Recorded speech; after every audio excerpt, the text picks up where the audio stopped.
Welcome back, everyone. Today we're gonna do more War of the Sparks spoilers. We have a lot of cards, so let's just jump into it, shall we? First is Nahiri, Storm of Stone. 2 colors, 1 red/white, and then 1 red/white. As long as it's your turn, creatures you control have first strike, and equip abilities you activate cost 1 less to activate. Okay, equip abilities. If we think about equip abilities, not too many. I mean, there's like Sigil Sword of Valoran I can think about. There's that pirate equipment that's somewhat decent, but super, definitely not good, I would not say. Yeah, so they're not too much. Maybe if you play Sigil Sword of Valoran, we'll make it 1 cheaper. You give things first strike, which is mostly relevant if you have something like Death Touch. Then it's very, very good. Okay, and then you can pay -X, and it deals X damage to target tapped creature. Tapped creature. It's a little bit sad it's a tapped creature. A little bit bad, but it's actually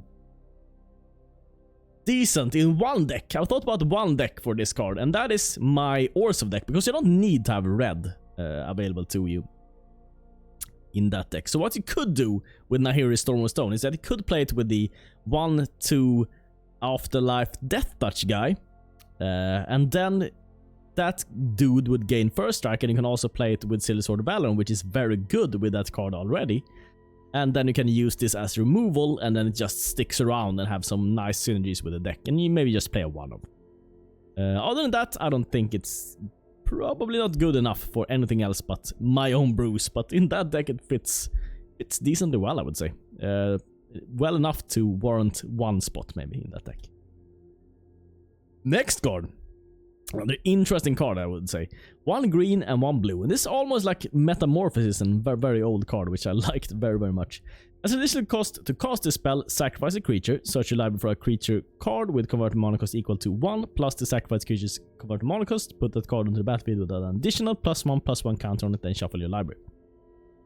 There's a couple of interesting things that I thought about that you can do with this. I mean, the obvious one is like, I don't know, sacrifice Llanowar Elf and search for the 0/2, which produces 3 mana if it has a +1 counter on it. But that's not super strong in my opinion, because you've lost a Llanowar Elf, and you've lost the Neoform, and you gain a dude which produces 3 mana. It's like, I don't know. It doesn't seem amazingly strong to me. It seems fine when you get it off, but doesn't. Certainly not amazing. Certainly not amazing. The things which you could also do with this, of course, is that if you have something which you can cheat into play, or if you have something which you can get a reduction in mana cost, most notably the Gates deck, for instance, have the Gateway Colossus, which costs 8 mana, which they can usually, either pay for or play for free, or they can, pay for 2 or something to get it out, and then they can immediately Neoform it and search for a 1 of 9 mana cost card.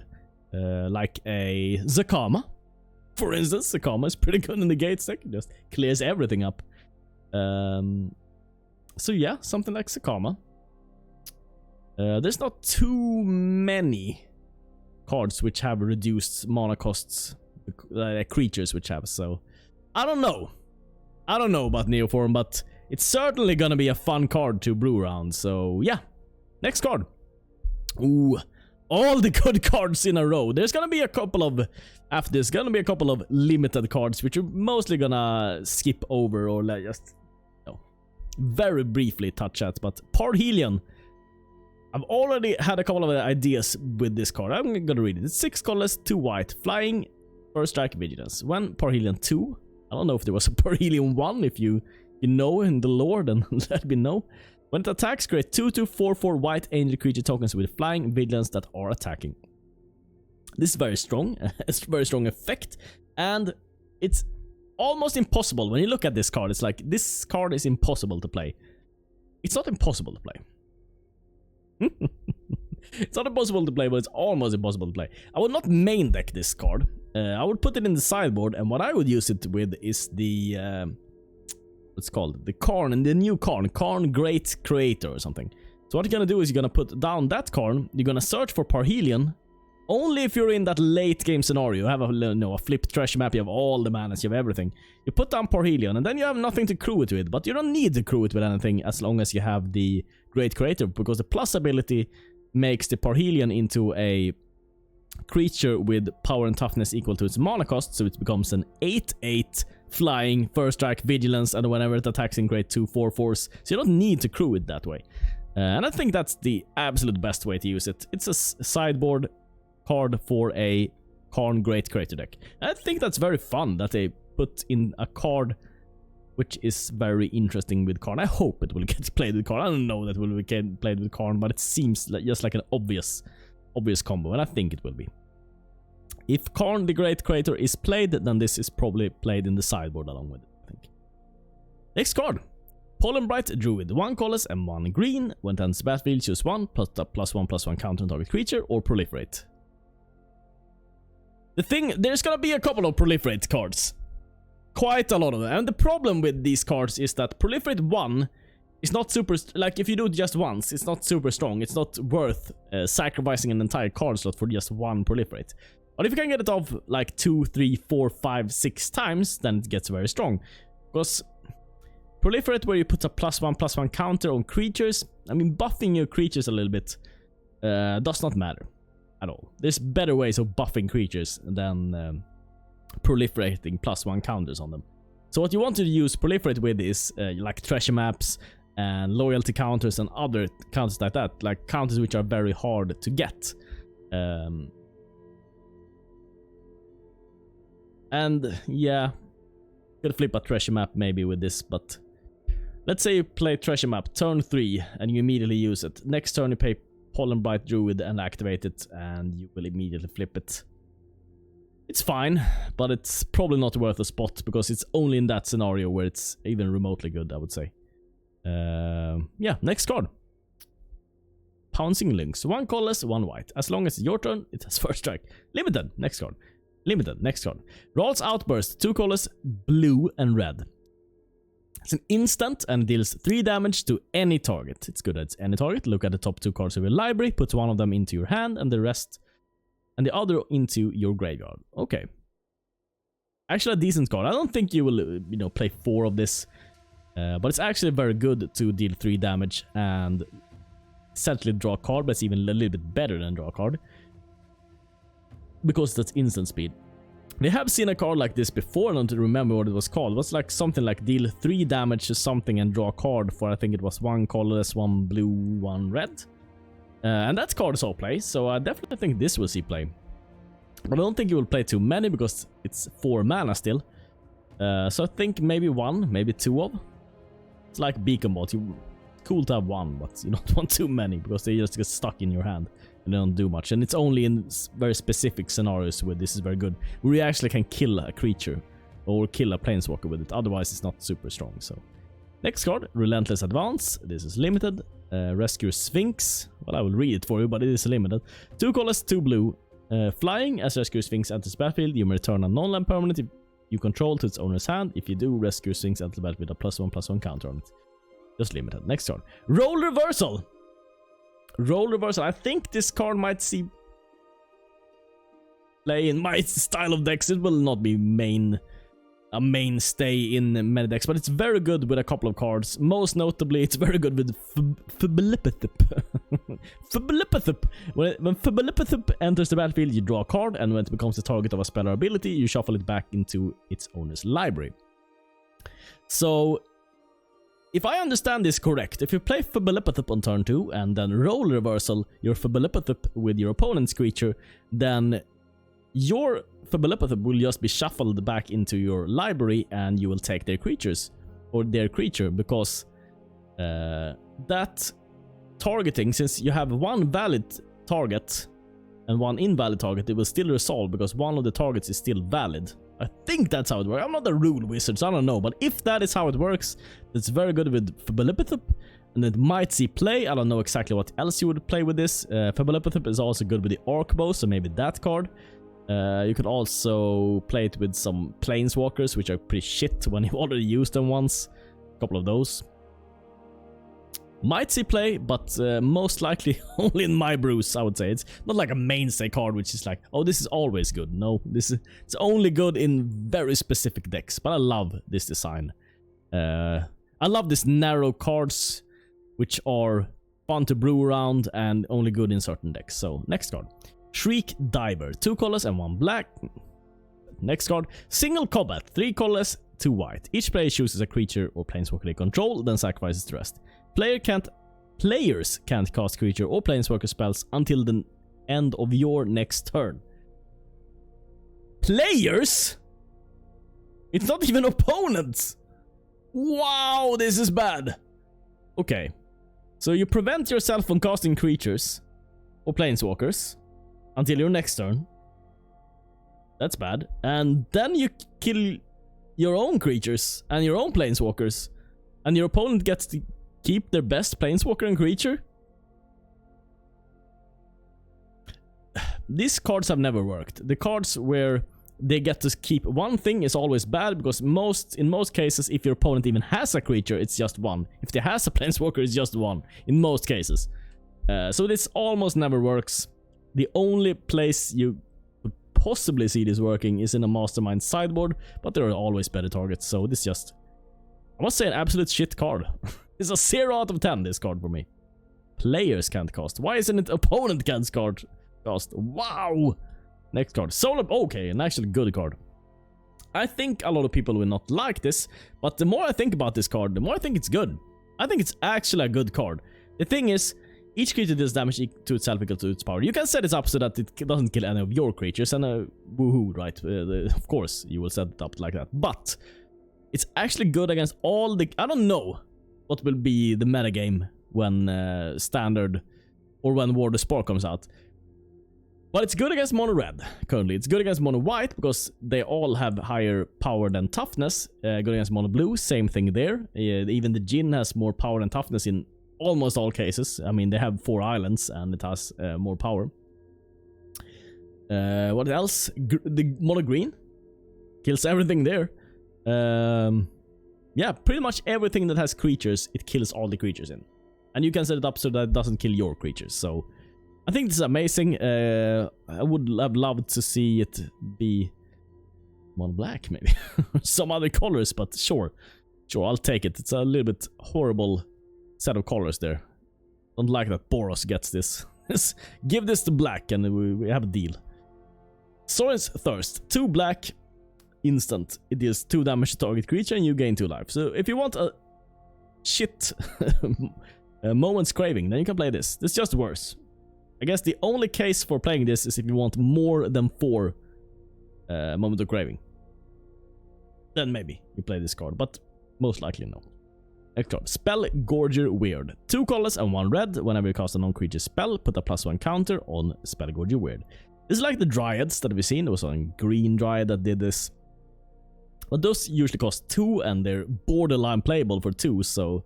I mean, you get 1 more power and toughness on this guy. It comes in as a 2/2.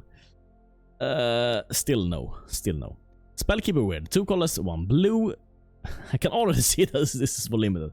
2. Sacrifice Spellkeeper Weird. Return target instant sorcery from your graveyard to your hand. Yeah.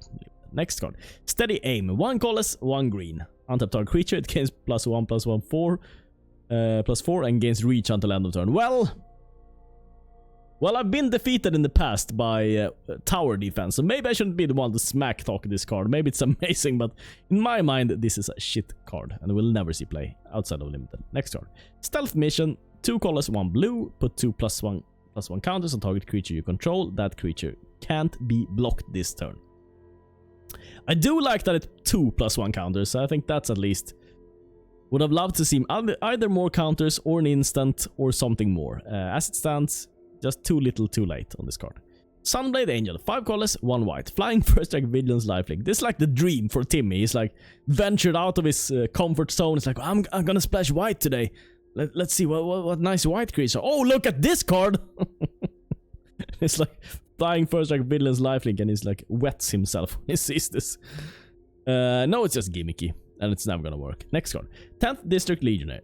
1 red, 1 white. Haste. Whenever you cast a spell that targets 10th District Legionnaire, put a +1 counter on it, and then scry. I do not like all these scry effects, by the way, because in Arena, people play too much time.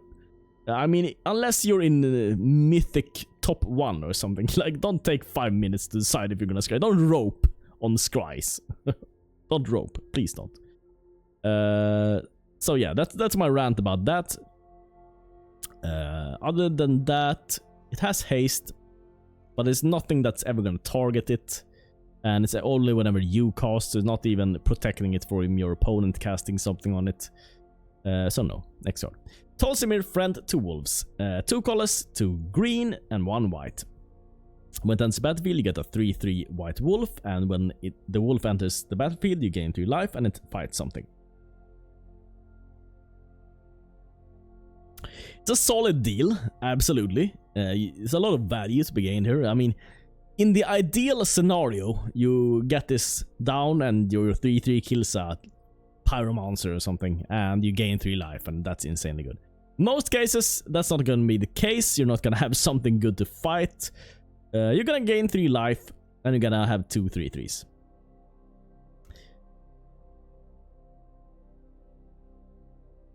This could be played as a one-of, but if you compare this, I mean, a lot of people are gonna compare this to something like Thragtusk. Thragtusk was a million times better than this. Million times better. Thragtusk was a much easier to cast, did not have this restrictive on mono. It was just 4 colors, 1 green. It was a 5/3, which is a very, very good body for the late game. I mean, 3/3 is not a good body. There's probably gonna be bigger creatures out, or there could be bigger creatures out, so that they just nullify this guy that doesn't do anything. Yeah, and also whenever it died, you gained 5 life from that. This you just gained 3 life, and whenever it did not have whenever it dies, it was whenever it leaves the battlefield. So it doesn't matter if it gets exiled or if it gets anything, and you get a 3/3 out of it. So you get a 5/3 and a 3/3 and 5 life or 5 mana. Here you get 2 3/3s and 3 life. So it's just worse in every possible way. But maybe Thragtusk was a little bit overpowered. Maybe. And maybe it will see you play as a one-off, but I think it's on the weaker side. Next card. Tomic Distinguished Advocist. Like an arcanist, and which advocates the arcane arts. I have no idea what advocist means. Oh, it's advisor. I have no idea. I'm not an English wizard, so I don't know. It's only the wizards which know about the languages. Okay, so it's flying, lands on the battlefield, and land cards in your graveyards can't be the target of spells or abilities your opponents control. Never relevant. Your opponent can't play land cards from your graveyards. This is printed for Modern and Legacy. It's never gonna see play in Standard ever. Ever. It's a good body though, I must say. I mean, a 2/3 flying for 2, it's a good deal. We have a 2/2 Hawk, which is borderline playable just for being a 2/2 flying. So maybe you just play it for the body. It's a weird deck. But no, I don't really see this guy being relevant. Torrid Ogre. 3 colors, 1 red. Reach when it enters battlefield. If you control another creature with power 4 or greater, it deals 2 damage to each opponent. Yeah, never. Aid the Fallen. 1 colors, 1 black. Choose one or both. Return target creature card from your graveyard to your hand. Return target planeswalker from your graveyard to your hand. So we get a 2-for-1 here. It's a little bit difficult setup because you need to run both creatures and planeswalkers, and you need to draw them in the right amounts and orders to be able to play the Fallen. And it's already competing with Find Finality, which has a very, very good other ability. So if you don't play green though, so if you can't use the Finality side, then maybe the Fallen, but maybe as a one of something. I don't see this card being played. Very unlikely. Next card, Band Together. 2 colors, 1 green. Up to 2 target creatures you control, each deal damage equal to their power to another target creature. Wow, this is horrible. So you're gonna lose this card because you play it. You're gonna lose 2 of your creatures because they're fighting a creature. So 3-for-1 for your opponent. Nope. Banehound. 1 black, lifelink haste. We've never seen this card, so it's a little bit interesting, I must say. Lifelink and haste. Interesting set of keywords, I must say. The problem is that it's horrible, of course, and doesn't work against any deck that's currently in standard that we're playing right now. It's just gonna die. It's gonna gain you 1 life and then it's gonna die.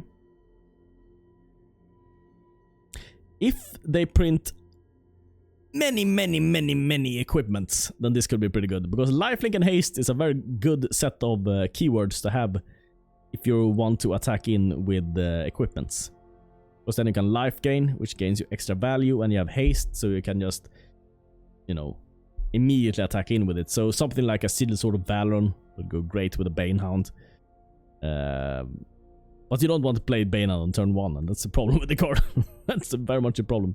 With a 1 mana 1-drop, if you don't want to play it on turn 1, then it's not super good, in my opinion. Next card. Blind Blast. 2 colors and 1 red. It is the 1 damage to target creature. That creature can block this turn, draw a card. Only for limited. Next card.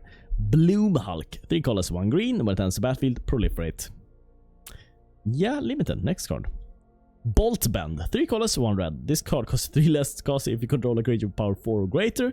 Change the target spell or ability with a single target, so you can make your opponents counter their own counter spells.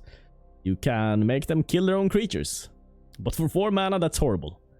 And you're never gonna have a creature with power 4 or greater. We've seen these effects before, and it never works.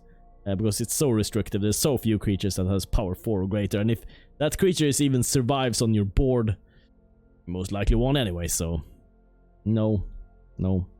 Bulwark Giant. 5 colorless and 1 white.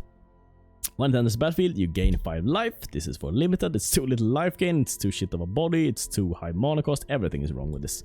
Next card. Challenge Troll. 4 colors and 1 green. Each creature you control with power 4 greater can't be blocked by more than 1 creature. Oh, more than 1 creature. Yay. Next card. Courage Crisis. 2 colors, 1 green. Put a +1/+1 counter on target creature, then proliferate.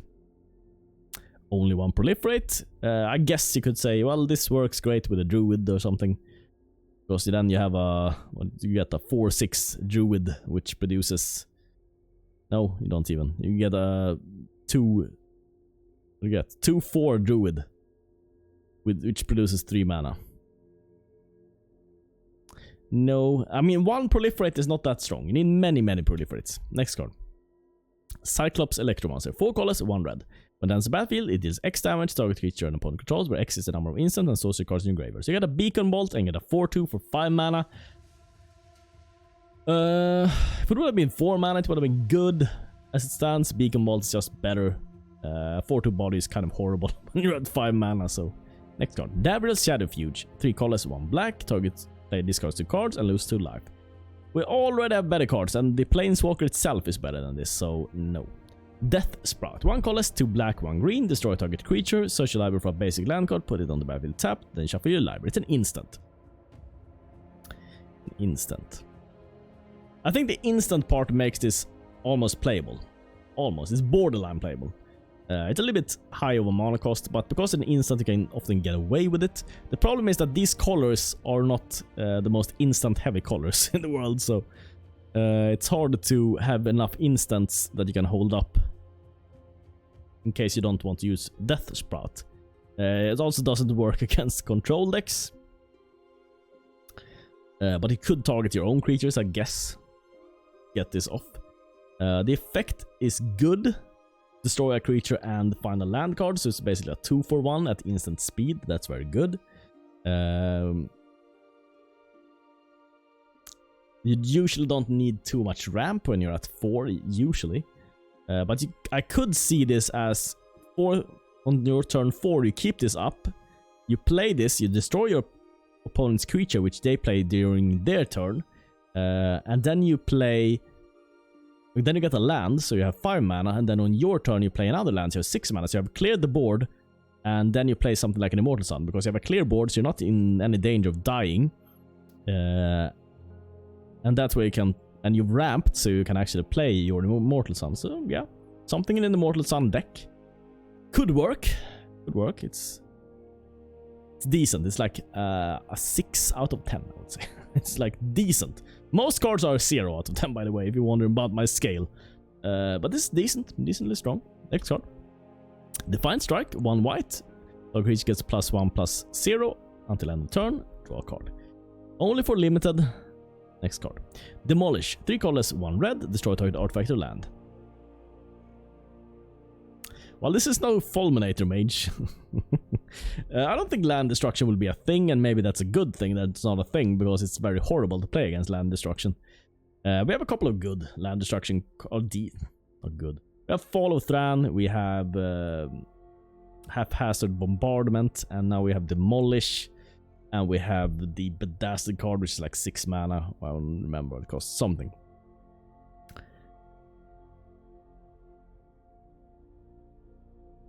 Well, maybe Oli Eldrazi will play this in some land destruction deck, but I don't think it will see much play. Next card, Devouring Hellion, 2 colors, 1 red. As Devouring Hellion enters the battlefield, you may sacrifice any number of creatures or planeswalkers. If you do, it enters the battlefield with twice that many +1 counters on it.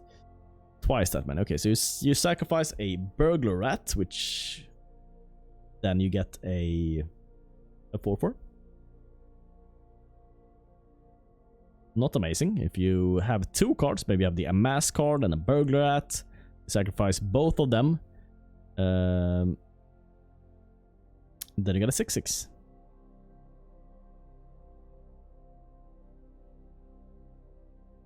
Yeah, maybe Footlight Fiend. Footlight Fiend and the Afterlife creature could also work, or Burglar Rat. I think it's a little bit gimmicky, but you might just get away with it from time to time. With this card. Because you could have creatures like Belepithip also works, draws you a card. Yeah, there are a couple of cards which could enable this. And it could be very strong. You need to sacrifice 2 things though for this to be strong. If you just sacrifice 1 thing, you might just run a Gruul Spellbreaker. So you're gonna have to sacrifice a 1-drop and a 2-drop. And there's not too many which are actually even good to sacrifice. In the 1-drop slot at least. But then you can make a pretty good big Devouring Hellion, which gets out of Lava Coil range, and which could maybe close out the game. I'm a little bit sad it did not have a Trample, and I think that's what's gonna be the nail in the coffin for this guy. If this guy would have had Trample, then maybe it would have seen play, but I don't think it's gonna see play without Trample. Next card, Erratic Visionary. 1 colorless and 1 blue. Then 1 colorless and 1 blue, draw a card, discard a card. This is for limited. Turn on Skylord. I can already see that it's for limited. It's 5 mana. Okay. When that's battlefield, amass 2, and zombie creature tokens have flying. No. Ablution Sage. 2 colors and 1 green. Whenever a land enters the battlefield under your control, proliferate. First interesting proliferate card. Nah, there's actually one. The blue card is actually decent. It's actually pretty good. I don't think they're gonna print a better card than that, but sure. Ablution Sage. So if you play this. If you play a Planeswalker for 3, because you need to have something to proliferate, and you probably don't want to proliferate a creature, not too much value, you want to proliferate a Planeswalker, then you can proliferate on your turn 4.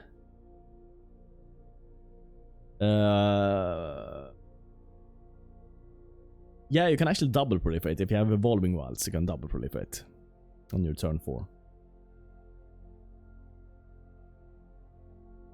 Double proliferate, now we're talking. Double proliferate and you get to keep a body, but it's only with Evolving Wilds where you get to do that. Only with Evolving Wilds. Because this guy is gonna die immediately. I mean, he's not gonna stick around, that's for sure. So, but that's fine though. For a 3 mana drop, it's fine to die. It is fine to die. And you gain some value out of it with the proliferate. So, yeah, if you run Evolving Wilds with this, it might work, but you need to run a lot of Planeswalkers, you need to have a lot of luck. So I think it's very narrow. It's too unlikely for this to work, that's the problem with this guy. If they reprint all the fetch lands, then sure, it will be a bouse. But now, I don't see it. Next card. Feather, the Redeemed. This card I do like, and man, I'm happy. We're looking at this card. I'm gonna read this. A 3/4, which is already a good body. It's a very, very good body for 3 mana. Whenever you cast an instant or sorcery spell that targets a creature you control, exile that card instead of putting it into your graveyard as it resolves. If you do, return it to the hand at the beginning of your next end step. This is very, very good. This is very, very good. Why is it good, you ask?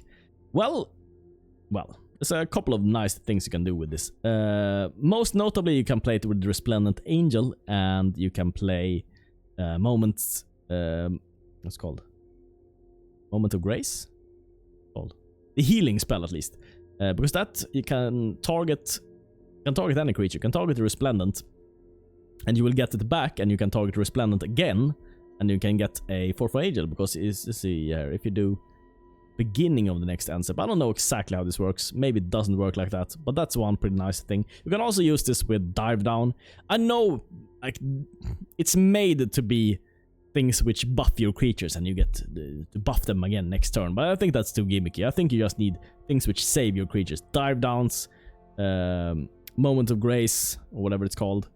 Things like that, and play it with Resplendent Angel, which is very good because they are both angels, so you can also run this with Lyra Dawnbringer.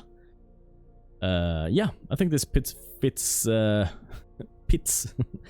perfectly into that archetype. Some kind of Boros, not really Boros, you need blue also.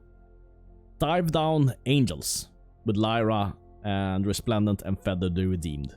And Healing Grace. I think it could work.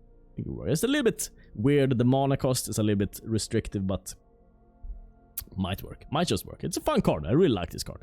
Next card. Forced Landing. 1 colorless, 1 green. Put target creature with flying on the battle. On the bottom of its own library. On the battlefield. Whoa. It's an instant.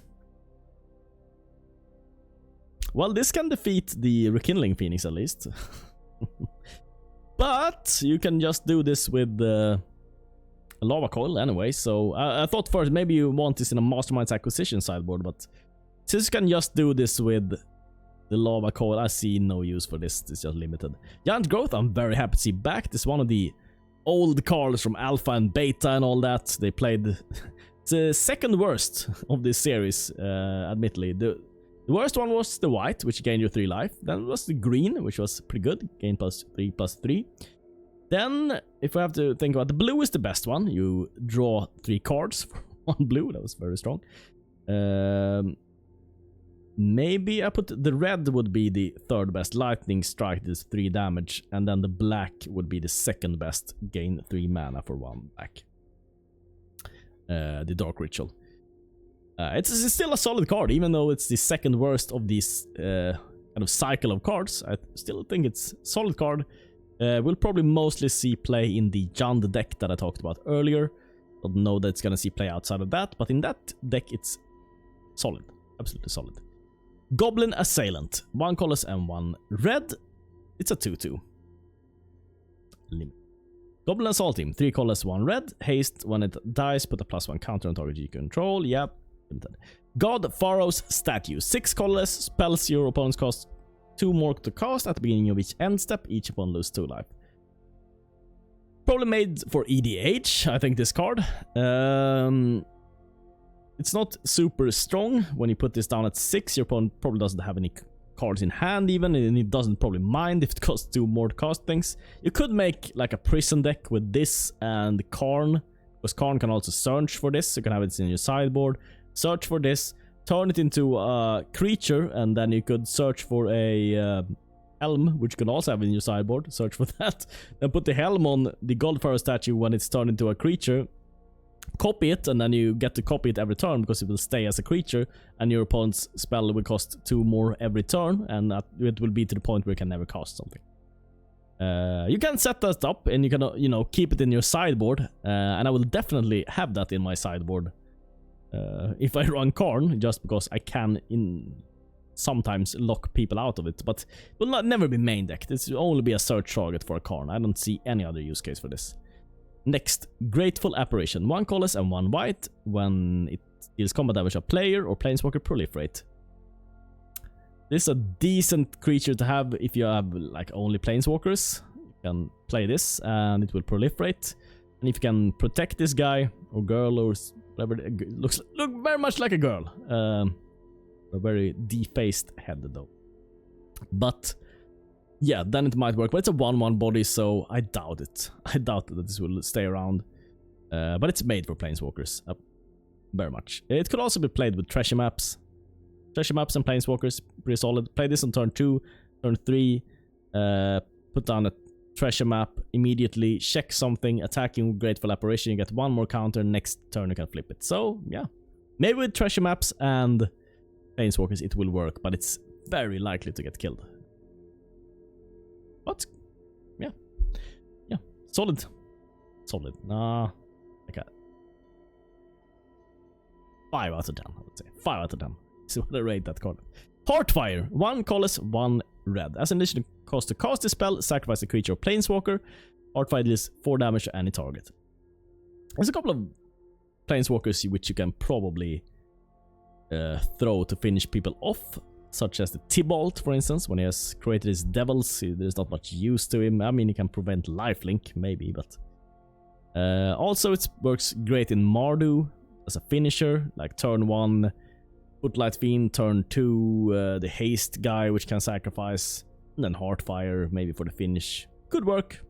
Good work. Definitely with that style of deck, it could. Next card, Herald of the Dreadhorde. Yeah, I think we've been looking at this card before. And when it dies, it amasses 2, but it's just for limited. Interplanar Beacon. Whenever you cast a planeswalker spell, you gain 1 life, and then you may add 2 mana of different colors. Spend this mana only to cast planeswalker spells. This could enable you to play 5 color planeswalkers. The problem is that all planeswalkers except Nicol Bolas are like banned colors. All the good ones. So you don't really need this. The best part about it is probably that gain 1 life, honestly. So maybe it will see play in like a banned Super Friends just to gain a little bit more life, gain an advantage on the mono reds. Because that deck is probably very slow, and gaining that little bit of extra life could actually make a difference, I think. So maybe there. Let's see play. Iron Bully, 3 colors, Menace. When it enters the battlefield, put a +1 counter on target creature. Limited. Kasmina, Enigmatic Mentor, 3 colors, 1 blue, spells your opponent cast that target a creature or planeswalker, costs 2 more to cast.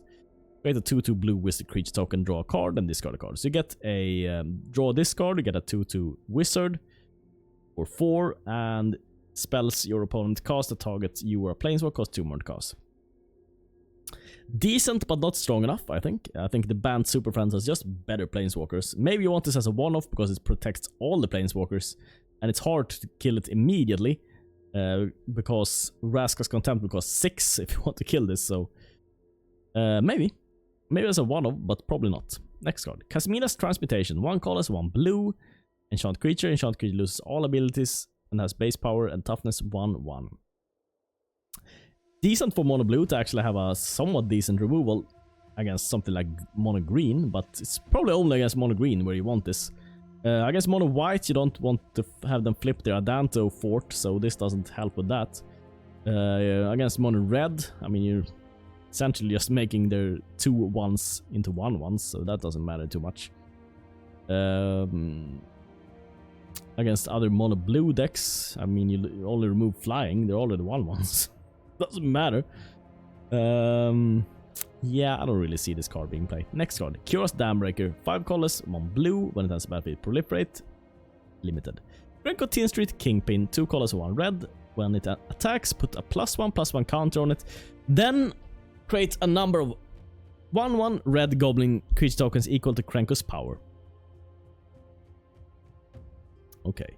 So the first time it attacks in, you get 1/1, you get 1 counter on, so it's a 2/3 when it attacks in, and you get a 1/1. So we already have a card like this, which is a 2/2, which creates a 1/1, and it attacks immediately in. That just seems better. The only reason to play Krenko over that is you have a very, very good buff spell. Buff him up to insane, like if you run the Colossus spell, for instance. Collision Colossus, and you buff him up so he has 6 power to create 6 1/1s, and then you do something with 1/1s because you're probably just gonna get board clear then, so you need some way to utilize them, like maybe in a goblin deck, in a goblin big mana deck. I mean, as you can hear, this is very much off the beaten path. That's what we're talking about. Like if you play the goblin, or you can sacrifice goblins to gain 1 red mana, and you play Krenko, and then you create a lot of goblins, and then you sacrifice them, and then you play something like Apex of Power, and then you just play even more gobos and gobos and gobos, something like that. Something weird. Play something weird, this might work, but in a normal deck, the cards we already have are better. Next card. Lassotep B. Limited. Lassotep Plating, another Lassotep. 1 colors, 1 blue, amass 1, and permanency control get hexproof. This can protect planeswalkers, creatures. Can't protect anything, but it's probably only gonna be played in a mass deck because the only value that you really gain is the amass one. So it's decent in a mass deck. Last step Reaver. Well, I'm gonna read it. That's a Battlefield amass 1. I'm actually surprised that it's somewhat playable. I mean, I thought it was cost like 3 or 4 mana. At least it cost 2 mana, so that's something. This would have had to cost 1 mana though to be good, but it's almost there. Like a 2 out of 10 card or something. Very bad. Leyline Prowler. 1 colorless, 1 black, and 1 green. Death Touch, lifelink, add 1 mana of any color.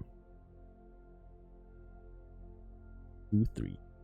Well, it's too small. There was a 3/4 back in the days with which had something like Vigilance, lifelink. That was played. It only had stats and no other abilities. This has 2 shit stats. If it would have been a 2/5, would have been good. 2/4 would have been borderline good, but still bad. The stats are too bad. Next one. Luxland Sergeant. When it enters the battlefield, other creatures you control gain Vigilance. Limited.